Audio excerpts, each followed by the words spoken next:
परमपिता परमात्मा का नाम लेने से इंसान के अंदर असीम शांति आती है, शक्ति आती है, और उस शक्ति के सहारे इंसान अपने गम, दुख, दर्द, चिंताओं से मुक्त हो सकता है। उसे अल्लाह कहो, वाहिगुरु कहो, राम कहो, गॉड कहो, सुप्रीम पावर, वो ईश्वर, वो मालिक, वो परमात्मा, यहां तक निगाह जाती है वो रहता है, और यहां निगाह नहीं जाती वहां भी वो ही रहता है। जरा सोचिए, अगर वो हर जगह है तो जब आप पाप गुनाह करते हैं, बुरे कर्म करते हैं, कौन सी जगह पे छिप के करते हैं जिस पे उसको पता ना चले? हमारे हिंदू धर्म के वेदों में, शास्त्रों में, गीता, रामायण, महाभारत, हमने सब पढ़ा, सभी धर्मों को पढ़ा, सभी में लिखा है गॉड इज एवरीवेयर, वो हर जगह है। तो कोई ऐसी जगह नहीं है यहां मालिक ना हो, वो तो कण कण में है, जर्रे जर्रे में है। कण कण से मतलब वो इंसान के अंदर है। अब जरा सोचिए, आप जो बाहर से तो बड़े साफ सुथरे बनते हैं,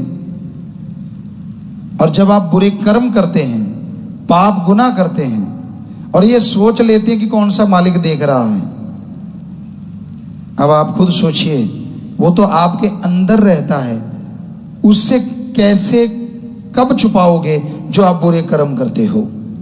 भोगने तो पड़ेंगे। एक दिन आता है जब आपको लेने का देना पड़ता है। जो आप कर्म कर रहे हैं वो सब रिकॉर्ड हो रहा है, सब दर्ज हो रहा है, और जब आपसे लेखा लिया जाएगा, इसी जन्म में भी इतना बुरा हाल हो जाता है आदमी का। कहाँ तो चलते चलते शरीर छोड़ के चले जाना, यूं जैसे कपड़े उतारते, और कहाँ मौत मांगते रहना पर मौत का ना आना। उस दर्द को याद करो, उस समय को याद करो। छोड़ दो बुरे कर्म, छोड़ दो बुराइयां, छोड़ दो मालिक को बुद्धू बनाना। वो सब जानता है, कण कण की खबर रखता है, और जब उसकी तलवार पड़ेगी बेआवाज, तो आवाज ही आवाज रह जाएगी और कुछ सुनाई नहीं देगा। इसलिए बुरे कर्म ना करो, किसी का दिल ना दुखाओ, किसी को तड़पाओ ना, सबके लिए भला मांगो, सबका भला करो। सब एक ही मालिक की जात हैं, कोई ऊंचा नीचा नहीं है। हिंदू धर्म में लिखा है हम संभ्या मनु और सतरूपा की औलाद हैं, दोनों ही ब्रह्मा जी के पुत्र पुत्री, संभ्या मनु, सतरूपा, इसलिए हमारी जात मनुष्यता है। सिख धर्म में लिखा है मानस की जात सब है, एक को पहचान वो, हमारी जात मानस है, सबको एक ही समझो।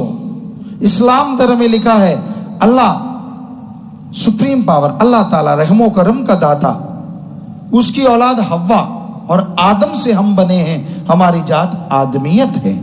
इंग्लिश वकील लिखते हैं तो God is one, humanity is our caste, God एक है और इंसानियत ही हमारी जात है। तो ये याद रखो दिमाग में, हम सब एक हैं, हमारा मालिक एक है, वो दो नहीं है, कोई ऊंच नीच नहीं है। जो इस बात को मान लेते हैं, जो इस बात पे अमल करते हैं, उनके घरों में बरकतें आती हैं, मालिक उन्हें खुशियां बख्श देते हैं, दया में रहमत से नवाजते हैं।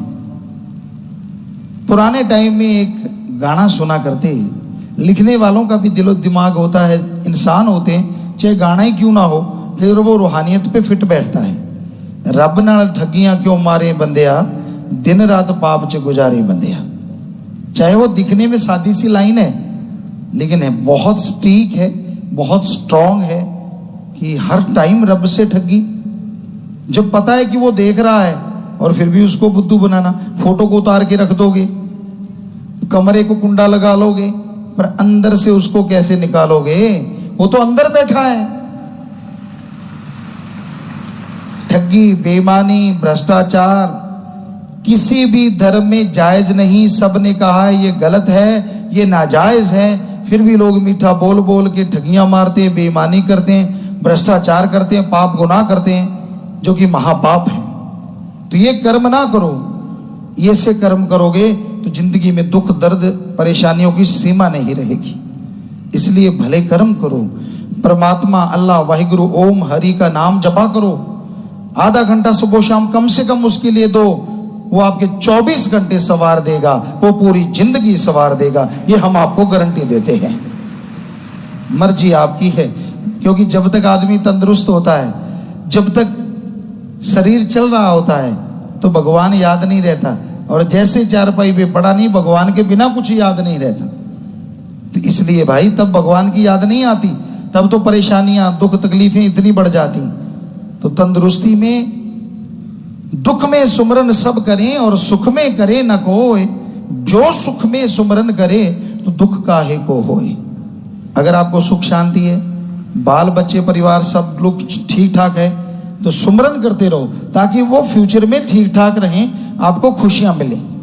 तो इसलिए बचनों को मानो, बचनों पे चलो, तभी तमाम खुशियां मिलती हैं, तभी दया में रहमत मिलती है। इसलिए जो बचनों को मानते हैं उन्हें अंदर बाहर कमी नहीं रहती।